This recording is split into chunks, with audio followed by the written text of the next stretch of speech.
Assalamualaikum warahmatullahi wabarakatuh. Saudaraku yang dirahmati Allah, pernahkah engkau merasa hampa meski semua telah engkau miliki? Pernahkah engkau menatap langit, berharap ada suara yang menjawab kegelisahanmu? Dan dalam keheningan itu, seolah Allah berbisik lembut di hatimu, jangan mencari kemana-mana lagi. Aku ada di sini, dekat denganmu. Yang satu, manusia mencari kebahagiaan di luar dirinya.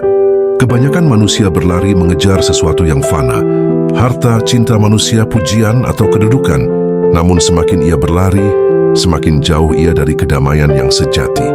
Padahal Allah telah menjelaskan bahwa hati tidak akan pernah tenang kecuali dengan mengingatnya, yaitu orang-orang yang beriman, dan hati mereka menjadi tenteram dengan mengingat Allah.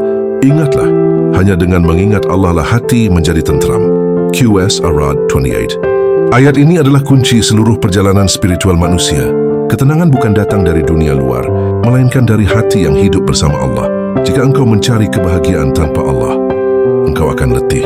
Tapi jika engkau mencarinya bersama Allah, engkau akan menemukan kedamaian bahkan di tengah kesulitan. Kedua, Allah tidak pernah jauh, kitalah yang menjauh. Seringkali kita merasa Allah jauh, padahal Dia selalu dekat, bahkan lebih dekat daripada diri kita sendiri. Dan sungguh, kami telah menciptakan manusia dan mengetahui apa yang dibisikkan oleh hatinya, dan kami lebih dekat kepadanya daripada urat lehernya. QS Kaf 16. Ayat ini adalah panggilan kasih dari Allah kepada hambanya. Dia mengetahui setiap detak hatimu, setiap keresahan yang tak terucap. Dia mendengar bahkan sebelum kau memanggilnya. Jadi ketika engkau merasa sendirian, sebenarnya engkau tidak sendiri. Allah ada di sana, menatapmu dengan rahmatnya yang luas, menunggu saat engkau kembali menengadahkan tangan dan berkata, "Ya Allah, aku lelah mencari, aku ingin pulang." 3. Allah selalu mendengar dan menjawab. Allah tidak pernah menutup pintunya, bahkan sebelum kau meminta, Dia telah mengetahui apa yang kau butuhkan. Dia tidak pernah jauh dari doa hambanya.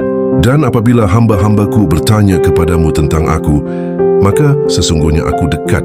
Aku mengabulkan doa orang yang berdoa apabila ia berdoa kepadaku. Kasih Al-Baqarah 186. Perhatikan kata sesungguhnya aku dekat. Allah tidak mengatakan aku akan datang dekat, tetapi aku dekat selalu, sekarang dan selamanya. Namun banyak manusia yang merasa seolah doanya tak terkabul. Padahal Allah menjawab doa dengan 3 cara. 1. Diberikan segera. 2. Ditunda hingga waktu terbaik. 3. Digantikan dengan sesuatu yang lebih baik di akhirat. Jadi ketika doa belum terjawab, itu bukan berarti Allah tidak mendengar, tapi karena Dia sedang menyiapkan jawaban yang paling indah. 4. Jangan takut sendiri, Allah bersama orang yang bersabar. Ketika kesulitan datang, ketika engkau jatuh dan tak ada tempat bersandar, ingatlah bahwa Allah tidak pernah meninggalkanmu. Dia selalu bersama orang-orang yang sabar dan berserah diri. Sesungguhnya Allah beserta orang-orang yang sabar. Kasih Al-Baqarah 153. Dan dalam ayat yang lain Allah menegaskan, janganlah kamu bersedih, sesungguhnya Allah bersama kita. Qiyas At-Taubah 40. Ayat ini turun ketika Rasulullah bersembunyi di Gua Tsur bersama Abu Bakar. Dalam keadaan genting, Allah menguatkan mereka dengan kalimat, La tahzan innallaha ma'ana. Jangan bersedih, sesungguhnya Allah bersama kita. Begitu pula dalam hidupmu, saudaraku. Ketika engkau merasa sendirian, katakanlah dalam hati, Allah bersamaku. Dan engkau akan merasakan kekuatan yang tidak bisa dijelaskan dengan kata-kata. 5. Kembali ke Allah, tempat segala rasa pulang. Setelah lelah mencari, setelah letih mengejar bayangan dunia, pada akhirnya manusia akan menyadari tidak ada tempat pulang selain kepada Allah. Hai jiwa yang tenang, kembalilah kepada Tuhanmu dengan hati yang rida dan diridai. Maka masuklah ke dalam golongan hamba-hambaku dan masuklah ke dalam surgaku. QS Al-Fajr 27:30.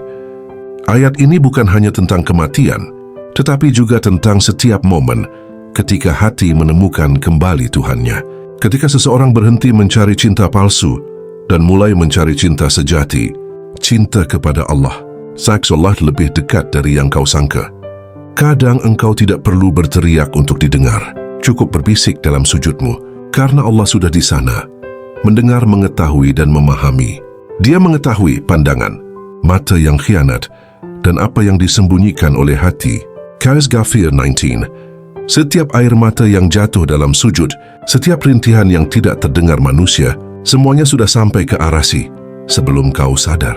Allah tahu, dan Allah selalu menjawab dengan cara paling lembut. 7. Maka tenangkan hatimu. Berhentilah mencari kebahagiaan yang fana. Berhentilah berharap pada manusia yang berubah.